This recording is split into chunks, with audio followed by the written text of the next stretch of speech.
सुप्रभात दोस्तों, मैं हूं आरजे रवि और आप सुन रहे हैं गुरुवाणी कम्युनिटी रेडियो 90.8 एफएम। दोस्तों, जैसा कि आप सब जानते हैं कि आज के दिन विशेष में एक बहुत ही खास दिन जो महाशिवरात्रि है और महाशिवरात्रि व्रत की प्रमाणिक और पौराणिक कथा क्या है ये मैं आज आपको सुनाऊंगा। दोस्तों, पूर्व काल में चित्रभानु नामक एक शिकारी था। जानवरों की हत्या करके वह अपने परिवार को पालता था और साथ ही वह एक साहूकार का कर्जदार था, लेकिन वह अपना ऋण कभी समय पर न चुका सका। इससे क्रोधित होकर साहूकार ने शिकारी को सिवमठ में बंदी बना लिया। संयोग से उस दिन शिवरात्रि थी। शिकारी ध्यान मग्न होकर शिव संबंधी धार्मिक बातें सुनता रहा। चतुर्दशी को उसने शिवरात्रि व्रत की कथा भी सुनी। शाम होते ही साहूकार ने उसे अपने पास बुलाया और ऋण चुकाने के विषय में बात की। शिकारी अगले दिन सारा ऋण लौटा देने का वचन देकर बंधन से छूट गया। अपनी दिनचर्या की भांति वह जंगल में शिकार के लिए निकला, लेकिन दिन भर बंदी गृह में रहने के कारण भूख प्यास से व्याकुल था। शिकार खोजते खोजते वो बहुत दूर निकल गया। जब अंधकार हुआ तो उसने विचार किया कि रात जंगल में ही बितानी पड़ेगी और शिकारी वहां एक तालाब के किनारे एक बेल के पेड़ पर चढ़कर रात बीतने का इंतजार करने लगा। बेल के वृक्ष के नीचे एक शिवलिंग था जो बेल के पत्तों से ढका हुआ था। शिकारी को उसका पता न चला। पड़ाव बनाते समय उसने जो टहनियां तोड़ी वे संयोग से शिवलिंग पर गिरती चली गई। इस प्रकार दिन भर भूखे प्यासे शिकारी का व्रत भी हो गया और शिवलिंग पर बेल के पत्ते भी चढ़ गए। एक पहर रात्रि बीत जाने पर एक गर्भिणी हिरणी तालाब पर पानी पीने पहुंची। शिकारी ने धनुष पर तीर चढ़ाकर जो ही प्रत्यंचा खींची। हिरणी बोली, मैं गर्भिणी हूँ, शीघ्र ही प्रसव करूंगी। तुम एक साथ दो जीवों की हत्या करोगे, जो ठीक नहीं है। मैं बच्चे को जन्म देकर शीघ्र ही तुम्हारे समक्ष प्रस्तुत हो जाऊंगी, तब तुम मेरा शिकार कर लेना। शिकारी ने प्रत्यंचा ढीली कर दी और हिरणी जंगल झाड़ियों में लुप्त हो गई। प्रत्यंचा चढ़ाने तथा ढीली करने के वक्त कुछ बेल पत्र अनायास ही टूटकर शिवलिंग पर गिर गए। इस प्रकार उससे अनजाने में ही प्रथम प्रहर का पूजन भी संपन्न हो गया। कुछ ही देर बाद एक और हिरणी वहां से निकली। शिकारी की प्रसन्नता का ठिकाना न रहा। समीप आने पर उसने धनुष पर बाण चढ़ाया।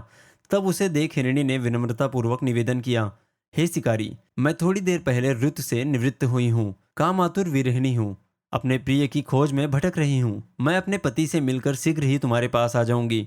शिकारी ने उसे भी जाने दिया। 2 बार शिकार को खोकर उसका माथा ठनका। वह चिंता में पड़ गया और रात्रि का आखिरी पहर बीत रहा था। इस बार भी धनुष से लगकर कुछ बेलपत्र शिवलिंग पर जा गिरे तथा दूसरे प्रहर की पूजन भी संपन्न हो गई। तभी एक अन्य हिरणी अपने बच्चों के साथ उधर से निकल रही थी। शिकारी के लिए यह स्वर्णिम अवसर था। उसने धनुष पर तीर चढ़ाने में देर नहीं लगाई। वह तीर छोड़ने ही वाला था कि हिरणी बोली, हे शिकारी, मैं इन बच्चों को इनके पिता के हवाले करके लौट आऊंगी। इस समय मुझे मत मारो। शिकारी हंसा और बोला, सामने आए शिकार को छोड़ दूं, मैं ऐसा मूर्ख नहीं। इससे पहले मैं 2 बार अपना शिकार खो चुका हूं। मेरे बच्चे भूख प्यास से व्यग्र हो रहे होंगे।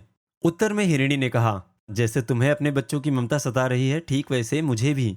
हे शिकारी, मेरा विश्वास करो, मैं इन्हें इनके पिता के पास छोड़कर तुरंत लौटने की प्रतिज्ञा करती हूँ। हिरणी का दुख भरा स्वर सुनकर शिकारी को उस पर दया आ गई। उसने उस मृगी को भी जाने दिया। शिकार के अभाव में तथा भूख प्यास से व्याकुल शिकारी अनजाने में ही बेल वृक्ष पर बैठा बेलपत्र तोड़ तोड़कर नीचे फेंकता जा रहा था। पाव फटने को हुई तो एक हष्ट पुष्ट मृग उसी रास्ते पर आया। शिकारी ने सोच लिया कि इसका शिकार वह अवश्य करेगा। शिकारी की तनी प्रत्यंचा देखकर मृग विनीत स्वर में बोला, हे शिकारी, यदि तुमने मुझसे पूर्व आने वाली 3 मृगियों तथा छोटे छोटे बच्चों को मार डाला है तो मुझे भी मारने में विलंब न करो, ताकि मुझे उनके वियोग में एक क्षण भी दुख न सहना पड़े। मैं उन हिरणियों का पति हूँ। यदि तुमने उन्हें जीवन दान दिया है तो मुझे भी कुछ क्षण का जीवन देने की कृपा करो। मैं उनसे मिलकर तुम्हारे समक्ष उपस्थित हो जाऊंगा। मृग की बातें सुनते ही शिकारी के सामने पूरी रात का घटनाचक्र घूम गया। उसने सारी कथा मृग को सुना दी।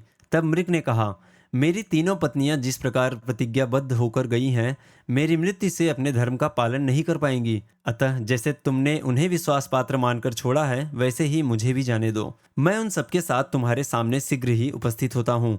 शिकारी ने उसे भी जाने दिया। इस प्रकार प्रातः हो गई। उपवास, रात्रि जागरण तथा शिवलिंग पर बेलपत्र चढ़ने से अनजाने में ही परशिवरात्रि की पूजा पूर्ण हो गई। पर अनजाने में ही की हुई पूजन का परिणाम उसे तत्काल मिला। शिकारी का हिंसक हृदय निर्मल हो गया। उसमें भगवत शक्ति का वास हो गया।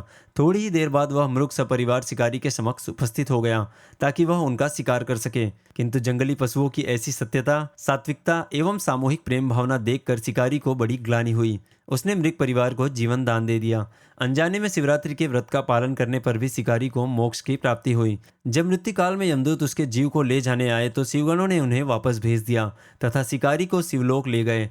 शिव जी की कृपा से ही अपने इस जन्म में राजा चित्रभानु अपने पिछले जन्म को याद रख पाए तथा महाशिवरात्रि के महत्व को जानकर उसका अगले जन्म में भी पालन कर पाए।